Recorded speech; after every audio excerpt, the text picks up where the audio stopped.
Hey everyone, welcome back to the Push Forward podcast. I'm your host, Alex, and today we are going to talk about mindfulness. I know for you entrepreneurs, you creators out there, having some peace of mind to get through your days and weeks without all the stress and distractions is really hard to do.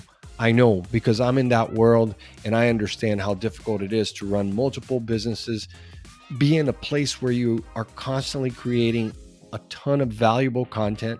It requires so much creativity and thoughtfulness. You're talking to dozens of people and different teams. You're worried about the messaging, you're worried about engagement, making sure that everyone on your team is following up with your clients in real time. You also don't want to ruin your brand by aligning yourself with certain brands or creators or opportunities. So think about, sometimes you get an opportunity where a sponsor will reach out to you, and you creators know this, where they'll reach out to you and say, hey, we have an opportunity for you to work with this product or service, and we're going to pay you X for you to do Y. It's easy sometimes to, in the moment, say, oh, sure, let's go, because it's money. But you have to be thoughtful. And to be thoughtful, I think one of the things that you can do is to practice mindfulness. Practicing mindfulness for the busy entrepreneur creator will help you stay creative, will help you stay healthy. And so to me, it's really important to do that. And there are times, different seasons of my life, where I find it more difficult than others. So let's define mindfulness. Mindfulness is the practice of being fully present and engaged in every moment, aware of all your thoughts, feelings, sensations, without judgment or distraction. It's a mental state achieved through techniques such as meditation, breathing exercises, or simply paying close attention to the present experience.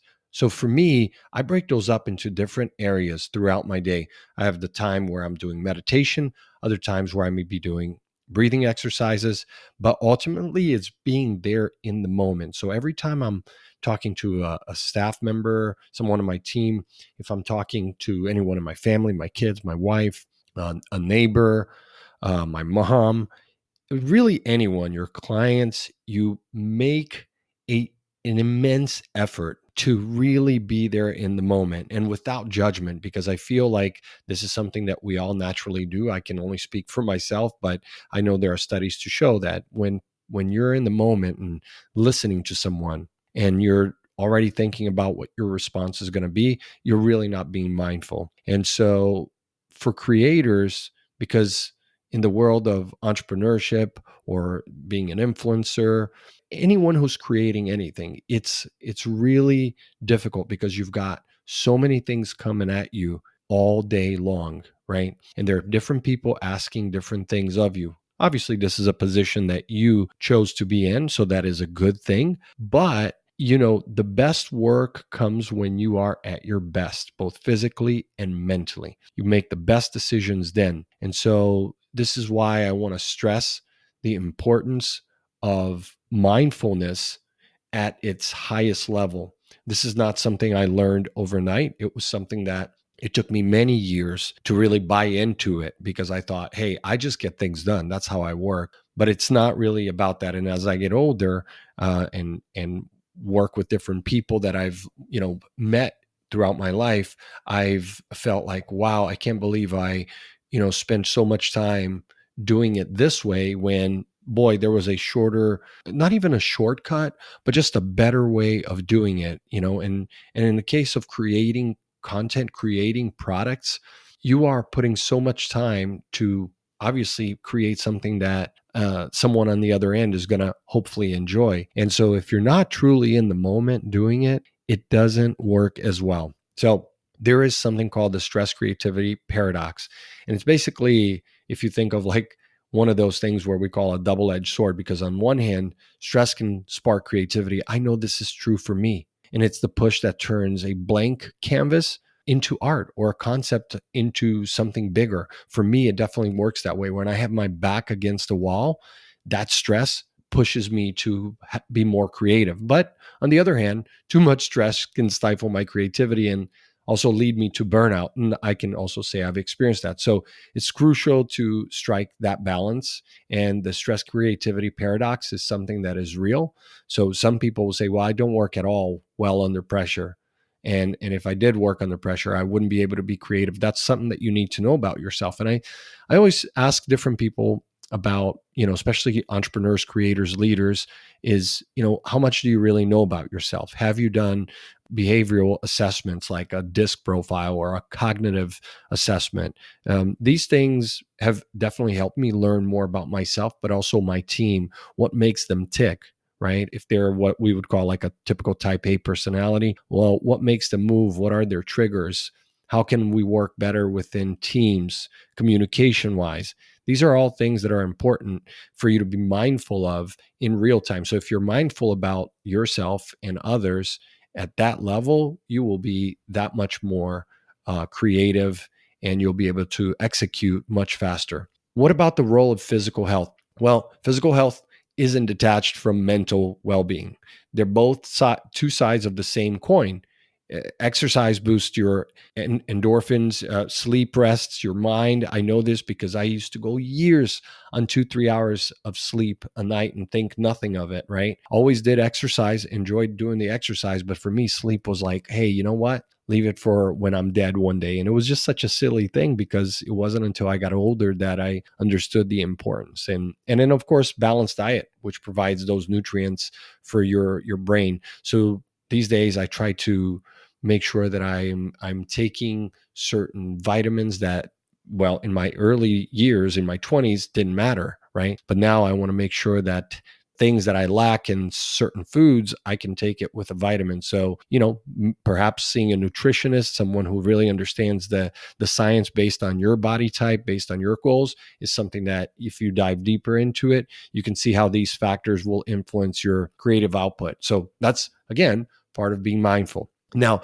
daily mindful practices. So in this episode, I'm not going to get too deep into the meditation and the journaling that can help you balance this. But what I will say is that on a daily basis, I am journaling. I'm spending a lot of time planning on Saturday, on Sunday for the week ahead, and of course for the months ahead, and making sure that I'm not just saying yes to every meeting that comes across my desk, but being mindful and understanding what's the most important things in the moment. And I may just have to say no to every meeting that coming week because I have to focus on a number of other things that are more important. And again, I understand the push and pull, being an entrepreneur, being having multiple side hustles, and especially in the creator world where you just have to keep churning out new content. Right. And so it's hard. It's hard to do because if you're not creating more content, more quality content, be it, video or audio, blog posts for your SEO, if you're not doing these things, guess what? You're not going to make money. And so your business needs you to continuously create. And so there is some pressures there. But even if you take 5 minutes out of your day to do some deep breath exercises, that can go a long way. There are obviously many mindful apps like Calm and others where you can do meditation. I'm not even a fan of that. For me, I simply pull up some music on Spotify that is lo-fi or that I can really concentrate and clear my mind. And that 5-10 minutes of meditation can be so powerful and decrease the stress. And it's like a reset button that by the time I open my eyes, it's like I've gone to a new universe. I've hit reset and I feel great about everything. And then, of course, I'm journaling. I can't stress enough how important it is for you to put it down on paper. Now, if you want to do it on your phone, on an app like Trello or your notes, that's fine. And different things work for different people. I don't think it's one size fits all, which is why I'm not telling you which apps or tools to use. There's hundreds of tools to use out there. But for me, it's as simple as journaling, putting it on paper, reviewing it over and over and over, and then going into every day, every week, being super mindful and making sure that no one pulls me out of that. Because look, let's face it, we're in a world where everyone, every company, every brand, every influencer, even, we're in that world. All of us entrepreneurs, you are trying to say to people, hello, can I get your attention? Come absorb my content. And so we are part of the problem too, right? Because as I say to my children, is that if you're not creating, then you're only consuming. And if you're only consuming, then you're not doing anything that's so important in your life. And if that's your goal, that's okay. There's no, shade at people who want to do that. But again, if I'm talking to you here, entrepreneur, business owner, creator, coach, then it is your responsibility to continuously create and being mindful of what other companies, other brands are trying to do to your time. Because every time you get on the web, every time you get on the phone, there's no way that you can be mindful because they're trying to pull and absorb, suck all that time out of your day to consume what they've created. So for me, I'm going to always spend the majority of my time creating different experiences for different clients, for my team, for my family, for myself. And it's really that focus that gets you to a level where you're constantly putting out really great work. Now, for the modern creator, technology isn't always the enemy, right? Obviously, if you're a creator, you're in that world where social media plays a big role.